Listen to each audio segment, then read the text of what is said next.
Hello students.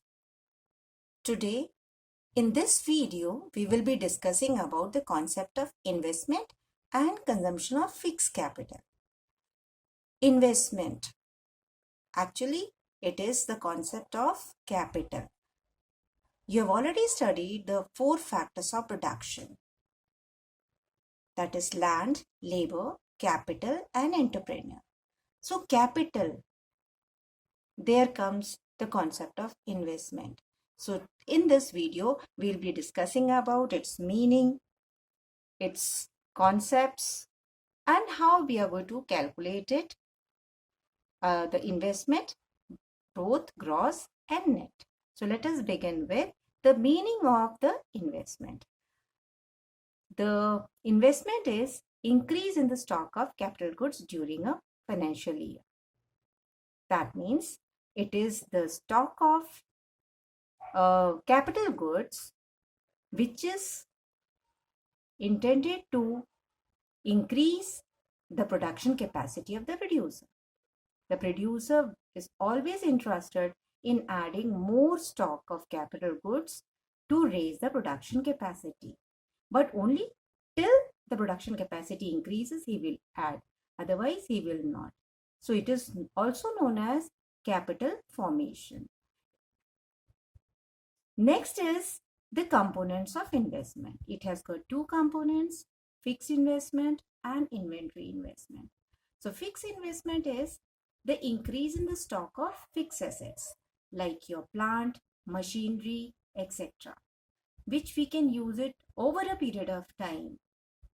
So if any purchase or expenditure is made by the producer in buying such kind of goods, which you call it as fixed assets, then that is known as fixed capital formation of fixed assets. On the other hand, inventory investment is also known as change in stock or change in inventories. Change in inventory is the net addition to the stock of finished goods, semi-finished goods, and raw materials. Semi-finished goods, finished goods, this is the concept which we'll be taking up in the next video. But right now, you have to consider it that if any addition is there in the semi-finished goods or raw materials made and maintained by the producer, then that is a part of your inventory investment, or it is treated as inventory investment. To calculate this inventory investment or change in stock, we deduct the opening stock from the closing stock. Opening stock and closing stock of financial year. If the closing stock is more than the opening stock, it is increase in stock, and if the opening stock is more than closing stock, then it is the decreasing stock. In either case, the closing and opening stock is taken to find out the increase in inventories.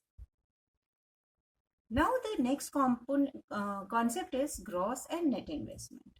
Gross investment means expenditure incurred on the purchase of new assets, expenditure on replacing worn out assets and inventories.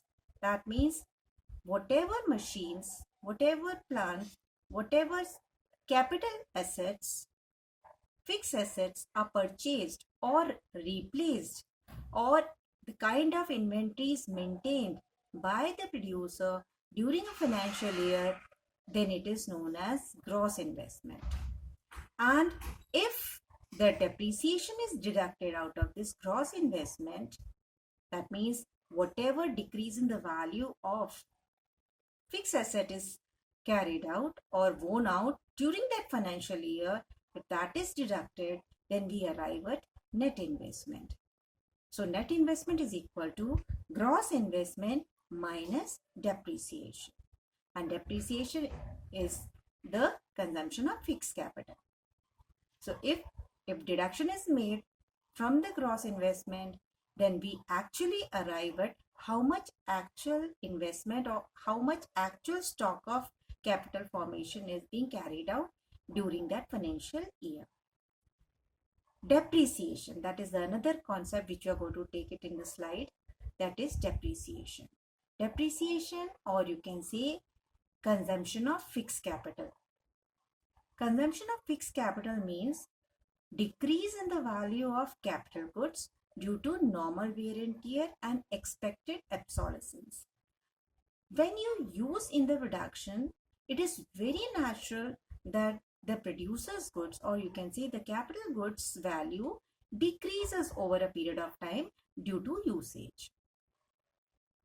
It gets damaged or it gets worn out or the value decreases.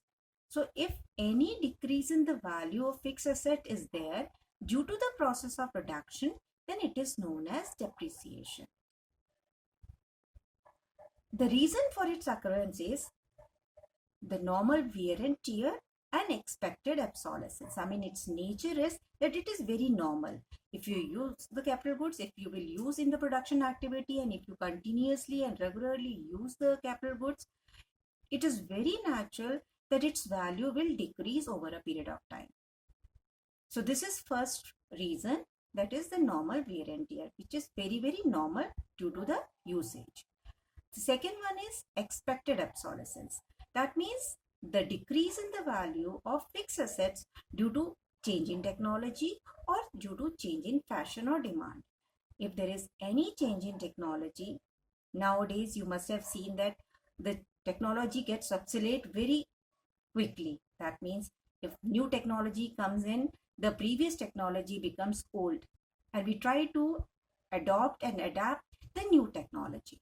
So due to that change in technology, the value of machinery gets decreased.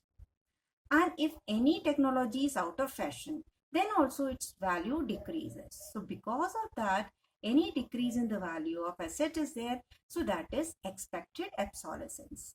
And this is very natural, and we expect and we know that it is going to happen over the period of time.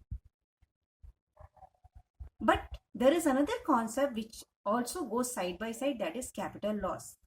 And it is entirely different from consumption of fixed capital. Capital loss is unexpected, unforeseen obsolescence. That means we cannot calculate it. Neither we know that how much absolute or how much outdated it will become, because this is due to the unforeseen reasons, or you can say due to the natural calamities. If any fall in the value of capital goods occurs due to natural calamities or unforeseen obsolescence, then that becomes capital loss. And this capital loss is not the result of production process. So this is not depreciation, and we'll never consider it as a depreciation. So capital loss is entirely different concept, but we generally get confused with consumption of fixed capital, which we should not. Capital loss is not to be treated in the production activity, and neither we will be discussing it for the gross and net. And consumption of fixed capital is a regular and natural affair because of the use of machines during the production, and that is calculated, estimated beforehand, whereas capital loss is unexpected, unforeseen, and not because of the production process. So this is not the part which we will be considering hereafter. So why we are talking about depreciation? What is its importance? The importance of depreciation is to calculate the difference between gross and net. That means the depreciation is deducted to arrive at net. And why do we calculate it?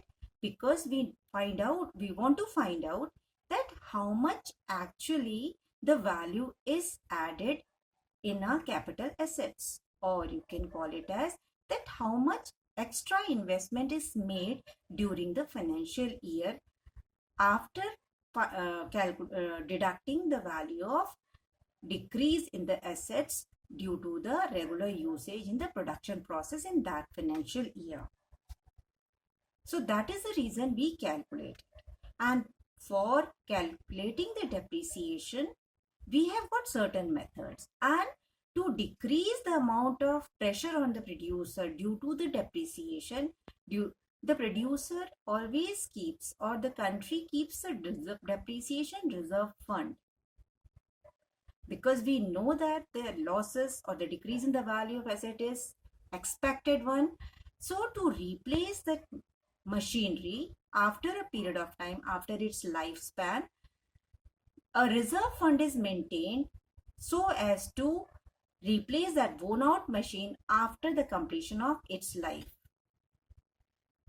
This depreciation reserve fund or replacement cost is estimated value of depreciation, and it is calculated by two different methods. One is the written down method and the other one is straight line method.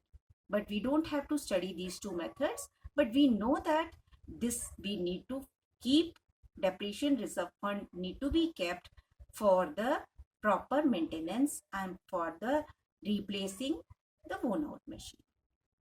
Thank you.